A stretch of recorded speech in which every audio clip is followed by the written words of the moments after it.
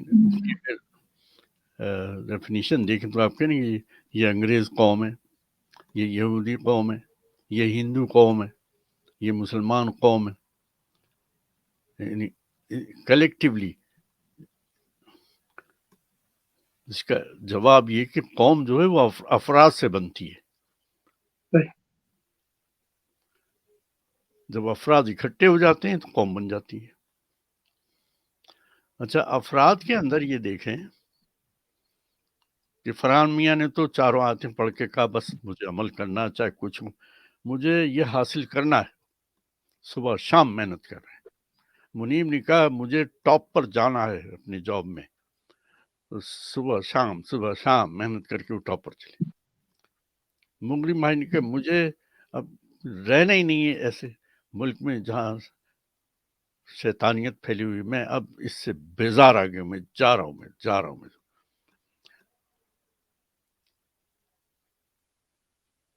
تو یہ انڈیویجول ہیں. اب مسئلہ یہ کہ تمام افراد کو ملا کے قوم ہوگی، ایک پاکستانی قوم. اللہ تعالیٰ کہتے ہیں کسی قوم کو اس کے حالات اگر بدلنے ہیں تو کیا ہوگا؟ وہ خود پوری قوم اپنے حالات کو بدلنے کی کوشش کرے،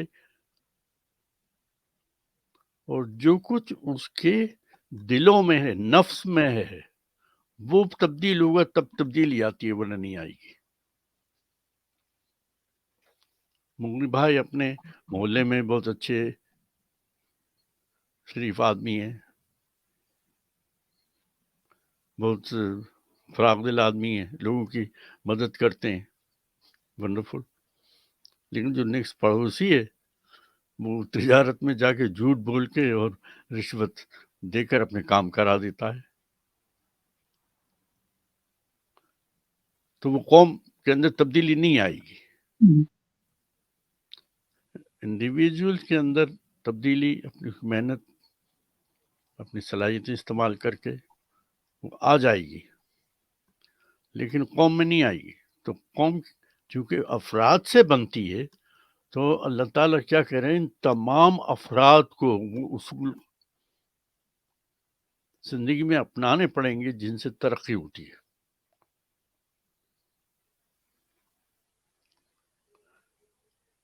اب ہم یہ ایک سوال پیدا ہوتا ہے کہ مان لیجیے پاکستانی قوم نام لے لو یا انڈین ہندو قوم لے لو، سبھی اس وقت تو اپنے کردار کے اعتبار سے انسانی معیار سے گرے ہوئے ہیں بے انتہا۔ اس کو درست کرنے کے لیے انڈیویجول نے تو شروع کر دیا، ٹھیک ہے، لیکن کلیکٹیولی کرنے کے لیے ہمیں کیا کرنا ہوگا؟ اس کے لیے کوشش کرنی پڑے گی، تاکہ آپ کے اگر جاننے والوں میں 20 لوگ ہیں تو وہ 20 لوگ آپ کی سوچ کے ہوں اور اسی طرح عمل کرتے ہوں، ورنہ قوم میں کوئی تبدیلی نہیں آئے گی۔ آپ اکیلے تو بہت ٹھیک ہے،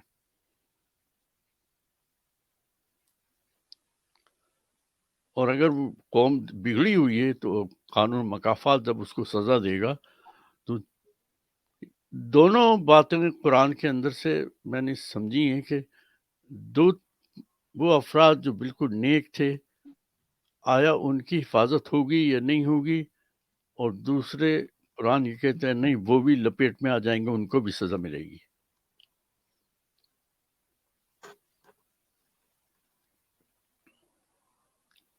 میں جلدی سے انڈیویجول کے اوپر بات ختم کروں، پھر ہم قوم پہ آتے ہیں۔ تو دوسرا سوال جو پیدا ہوا، قرآن نے اس کا جواب دیا کہ ایک انڈیویجول جو ہے وہ بد کردار نہیں ہے، نیک کردار ہے، وہ قرآن کے اعتبار سے اپنی زندگی گزار رہا ہے، لیکن وہ قوم کو تو درست کرنے کے لیے اس کی کوئی کوشش نہیں ہے۔ اس سے پتا ہے کہ اتنی بڑی قوم کو میں کہاں سے درست کروں گا۔ تو قرآن نے جواب جو دیا وہ یہ دیا، یہ ہم اس پہ پڑھ لیں گے، اور الحمدللہ میں بہت پہلے سے پڑھا ہوا ہے۔ قرآن نے جواب یہ دیا کہ جو نہیں منکر اور نیکی کی جو ہدایت کرتے رہے ہیں ان کی حفاظت کر لی جائے گی۔ جو امر معروف اور نہیں منکر کے اوپر عمل کرتے رہے ہیں، چاہے قوم کتنی ہی بگڑی ہو، تو جب قانون مکافات اپنا عمل کر کے قوم کو سزا دے گا تو ان افراد کی حفاظت کر دی جائے گی۔ باقی اگر کسی نے امر بالمعروف نہیں منکر کے اوپر عمل نہیں کیا ہے اور وہ خود ٹھیک ٹھاک ہے، وہ سزا کا مستحق ہے، تو پوری قوم کو جو سزا ملے گی اس کو بھی سزا مل جائے گی ساتھ۔ تو انڈیویجول جو ہیں وہ محفوظ جب ہیں جو نہ صرف یہ سورہ النجم کی 4 آیتوں پہ عمل کرتے ہیں، بلکہ اس کے ساتھ انہیں دوسرے لوگوں کو یہ بتانا پڑے گا کہ دیکھو یہ غلط بات ہے اور یہ صحیح بات ہے۔ وہ مانے نہ مانے وہ علیحدہ مسئلہ ہے۔ امر بالمعروف نہیں عن المنکر، اس کی جو لوگ پابندی کرتے رہے ہیں اور خود بھی نیک ہیں تو ان کی حفاظت ہو جائے گی، ورنہ پھر حفاظت ان کی بھی نہیں ہوگی، چاہے وہ کتنی نمازی پرہیزگار ہوں اور اس کے بعد سچ بولتے ہوں، کچھ بھی ہوتا ہو۔ یہ امپورٹنٹ بات ہے، ٹھیک ہے۔ اور تبدیلی آنا ہے تو تبدیلی 2 طرح کی اللہ تعالیٰ نے کہا اسی آیت کے اندر۔ تبدیلی یہ ہے کہ قلبی اور ذہنی۔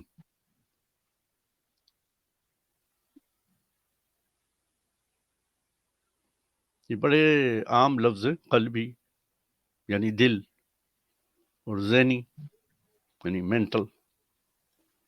چنانچہ جس طرح یہ ایک محکم اصول یہ ہے کہ زندگی کی جو خواریاں کسی قوم کو حاصل ہوں وہ اس سے نہیں چھنتی جب تک کہ وہ ان کی صلاحیت اپنے اندر رکھتی ہے۔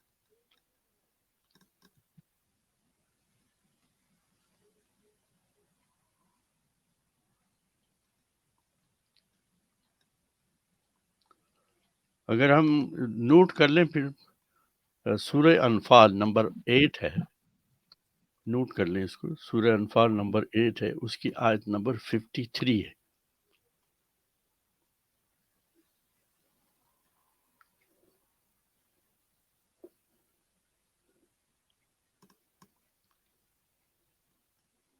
تو اللہ تعالیٰ کا یہ بھی ایک غیر متبدل قانون ہے کہ جب کسی قوم پر اس کے اعمال کے نتیجے میں تباہی آتی ہے تو اسے کوئی نہیں روک سکتا، اور نہ ہی اس قوم کا کوئی حامی مددگار ہو سکتا ہے، اور ان کے لیے اس کے سوا یعنی اللہ کے علاوہ کوئی مددگار نہیں ہے۔ ہاں اگر یہ قوم دوبارہ اس کی سمجھ میں آ جائے، ان لوگوں کی محنت سے جو امر بالمعروف نہیں منکر کر رہے ہیں کہ وہ قانون خداوندی کی طرف رجوع کریں، تو اللہ تعالیٰ ان کی مدد کر سکتا ہے۔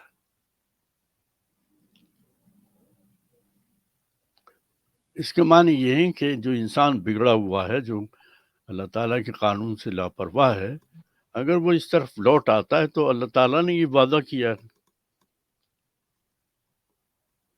کہ اللہ تعالیٰ پھر اس کی مدد کرے گا، اور یعنی ہم جب اللہ تعالیٰ مدد کرے گا تو ہم یقیناً اتنا سمجھ چکے ہیں کہ اللہ کا جو قانون مکافات ہے وہ اس کی مدد کرے گا تاکہ وہ اس صحیح راستے پر ہے۔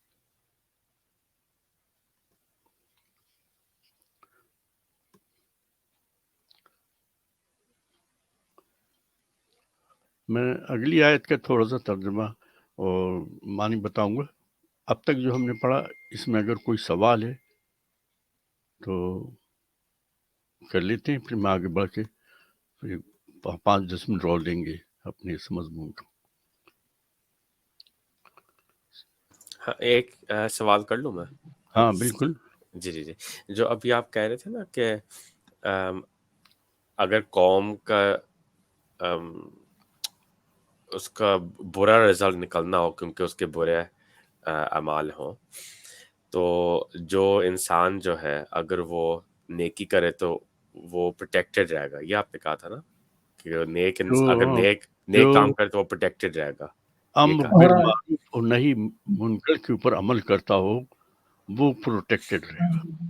مطلب خود جیسے اگر میں ایسے قوم میں رہتا ہوں جو بہت ہی کرپٹ قوم ہو لیکن میں خود اپنے آپ کو صحیح رکھوں تو میں پروٹیکٹڈ رہوں گا، یہ اس کا اگر یہ مطلب ہے فرض ادا کر رہے ہو، کون سا کہ میں وعدہ؟ نیک کام کروں۔ امر بالمعروف نہیں منکر کا، نیکی کی آپ جو ہے ہدایت کرے اور لوگوں اچھا کو ہدایت کروں، اچھا دونوں صرف دونوں چیزیں ضروری ہیں۔ تو نہ صرف کہ میں خود نیک کام کروں لیکن دوسروں کو ہدایت بھی دوں، ہاں تو اگر یہ کنڈیشن پوری ہو پھر آپ پروٹیکٹڈ رہتے ہیں۔ تو آپ پروٹیکٹ بالکل۔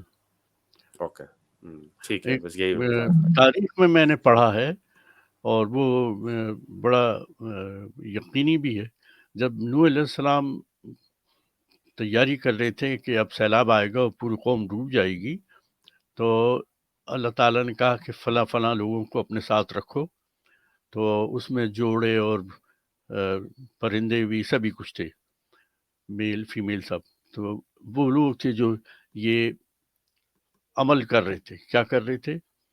امر بالمعروف نہیں منکر۔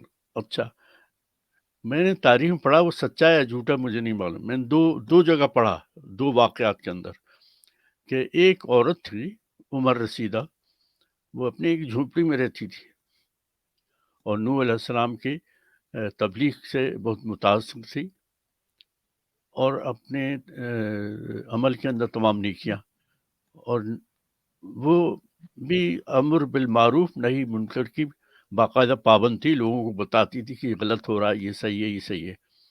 تو تاریخ لکھتی کہاں تک سچ ہے مجھے نہیں معلوم، میں اس پہ کہ جب سیلاب آیا تو پوری قوم ڈوب گئی، حتیٰ کہ نوح علیہ السلام کا ایک بیٹا نہیں تھا، میں بتاؤں عام طور سے تصور یہ کہ ایک بیٹا تھا، نہیں، ایک بیٹے سے زیادہ بیٹے تھے، تو وہ سب کے سب یہ منکر ہو گئے کہ نہیں ہم تو پہاڑ پہ چلے جائیں گے. اس میں ایک بیٹے کا ذکر آتا ہے, ایک سے زیادہ بیٹے تھے اور وہ بھی ڈوب گیا.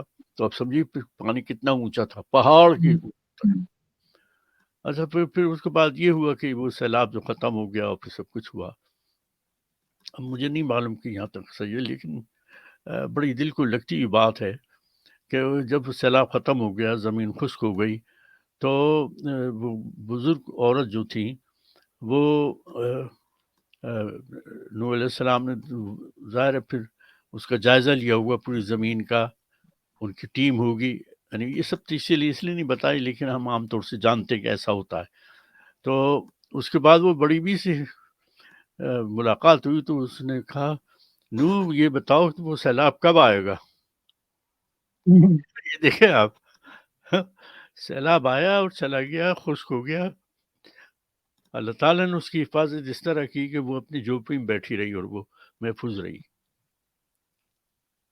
تو جو امر بالمعروف نہی عن المنکر کا پابند ہے, نہ صرف وہ خود انسانوں کے درمیان ترقی یافتہ انسان ہوگا, خوشیاں اس کو ملیں گی, خوشحالی ملے گی, اور اس کے بعد یہ ہوا کہ اگر جب قوم کے اوپر اللہ تعالیٰ کے قانون کے اعتبار سے کوئی مشکل آئی, کوئی تکلیف آئی, تو یہ شخص محفوظ رہتا ہے. دوسرے واقعات میں نے پڑھا, وہ ہم کبھی ذکر کریں گے, وہ بھی ایسے ہی ملتا جلتا ہے. چلیں جلدی سے ایک آیت اور پڑھ لیتے ہیں تاکہ یہ مضمون مکمل ہو جائے جناب. تو ہم آیت نمبر 12 کا ذرا مطالعہ کر لیتے ہیں. یہ سورہ رات کی آیت نمبر 12 نظر ڈال لیں. میں اس کو پورا پڑھوں گا نہیں, میں اس کے اوپر جو علامہ مودودی صاحب نے کمنٹس کیے ہیں وہ میں آپ کو پڑھ کے سناؤں گا, جو مجھے بہت پسند ہے. علامہ مودودی صاحب جو ہیں وہ 13-12 کے اوپر کمنٹس لکھے ہیں, بہت مزیدار لکھے ہیں اور بہت اچھے لکھے ہیں. علامہ صاحب کہتے ہیں, اور اس غلط فہمی میں نہ رہیں کہ اللہ کے ہاں کوئی پیر یا فقیر یا کوئی اگلا پچھلا بزرگ, ولی یا کوئی جن یا فرشتہ ایسا زور آور ہے کہ تم خواہ کچھ ہی کرتے رہو, وہ تمہاری نظر و نیاز یا پھولوں کی چادر کی رشوت لے کر تمہیں تمہارے برے اعمال کے نتائج سے بچا لے گا. بڑی تفصیل سے لکھا ہے انہوں نے یہ کمنٹس, مجھے اچھا لگا.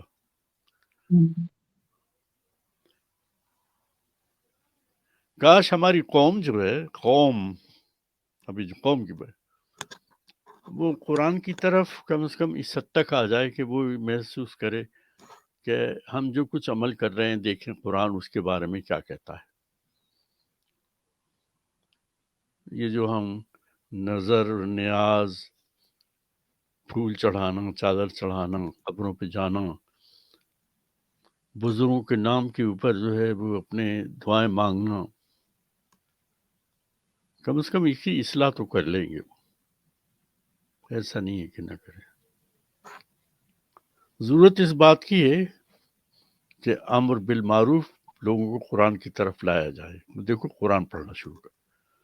یہ ضرور ہے کہ عام آدمی قرآن کے ترجمے کے بعد بھی کچھ سمجھ نہیں پائے گا, بلکہ کنفیوز ہو جائے گا کہ اس میں تو یہ لکھا ہے, میری سمجھ میں نہیں آیا کیا لکھا ہے. لیکن جو تلاش کرتا ہے اس کو صحیح رستہ مل جاتا ہے, ایسی بات نہیں ہے.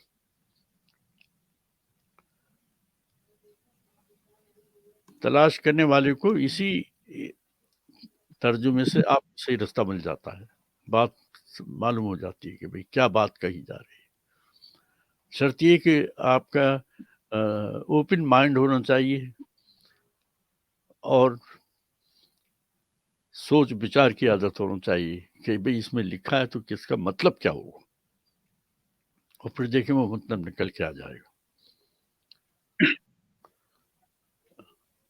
اور پھر دوسری بات یہ بھی ہے نا کہ جب آپ اللہ کی طرف توجہ دیتے ہیں, وہ کہتے ہیں مجھے یہ بات میری سمجھ میں نہیں آئی قرآن پڑھنے کے بعد, اور آپ خاموشی سے بیٹھ کے سوچ و فکر کرتے ہیں، کیونکہ اللہ نے فارمولہ بتایا ہے کہ تم سوچا کرو، فکر کیا کرو، غور کیا کرو.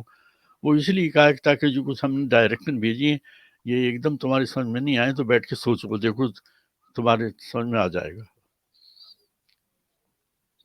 میں خود اس کا نمونہ ہوں. میں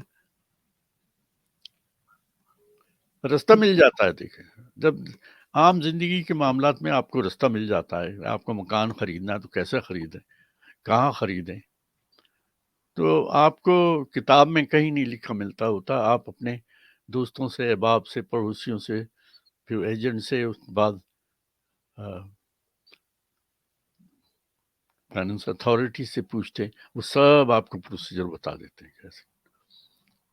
اس سے پہلے کبھی آپ نے کتاب میں نہیں پڑھا اس کا، اور آپ کو پتہ چل جاتا ہے.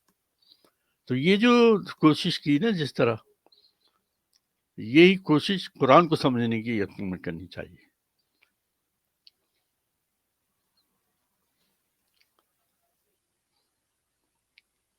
اب کوئی اور سوال ہے؟ ورنہ آج کا مضمون یہیں تک ہم محفوظ رکھیں گے. بس میری خواہش یہ ہے آپ تمام قارئین سے اور حاضرین سے اور ناظرین سے اور موجودہ لوگوں سے کہ قرآن کے لیے آدھا گھنٹہ روز نکالا کریں. کھولیں، دیکھیں، آپ کو قرآن سمجھانا شروع کر دے گا. آپ کے اندر جیسے یہ ذہن میں آیا نا، اللہ تعالیٰ کہتے ہیں ذہنی طور پر اور قلبی طور پر آپ کے اندر تبدیلی آنا چاہیے. تو جیسے ہی ذہن میں آئے گا کہ یہ قرآن جو ہم نے کھولا، یہ آیت پڑھی ہمیں سمجھنے میں نہیں آ رہا، سمجھنا چاہیے، آپ بیٹھیں اس کو اور آگے پیچھے کی آیتیں پڑھیں، تو آپ کو محسوس ہوگا کہ اصل مطلب تو اس کا یہ ہے. اصل میں یہ کچھ اس کی حکمت ہے. یہ شرط یہ کہ آپ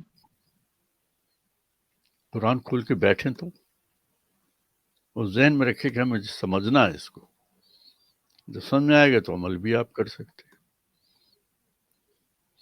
آدھا گھنٹہ تمام قارئین اور حاضرین سے صرف آدھا گھنٹہ، زیادہ نہیں. رات کے کھانے کے بعد ٹی وی پہ پروگرام دیکھتے ہیں، ٹھیک ہے، ضرور دیکھیں، اس کے بعد بند کر دیں کہ بھئی آدھے گھنٹے سونے سے پہلے مجھے قرآن کھول کے دیکھنا کیا لکھا ہے اس میں. 5 days a week، 2 دن اور چھٹی آپ کی. یقیناً میں بعمل میں اسی طرح رہا ہوں. 5 days a week، 2 دن چھٹی، لیکن روزانہ آدھا گھنٹہ. پھر دیکھیں قرآن کیسے نہیں سمجھا ہے.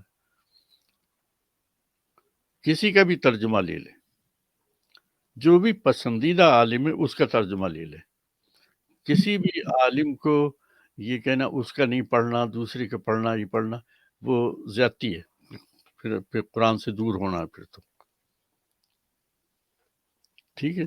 الحمدللہ رب العالمین. زندگی سلامت. نیکسٹ ویک پھر انشاءاللہ. بہت بہت شکریہ. تھینک اپنا یو، خیال شکریہ رکھیے. انکل، بہت بہت شکریہ. Thank you. شکریہ، تھینک یو ویری مچ. أفلا يتدبرون القرآن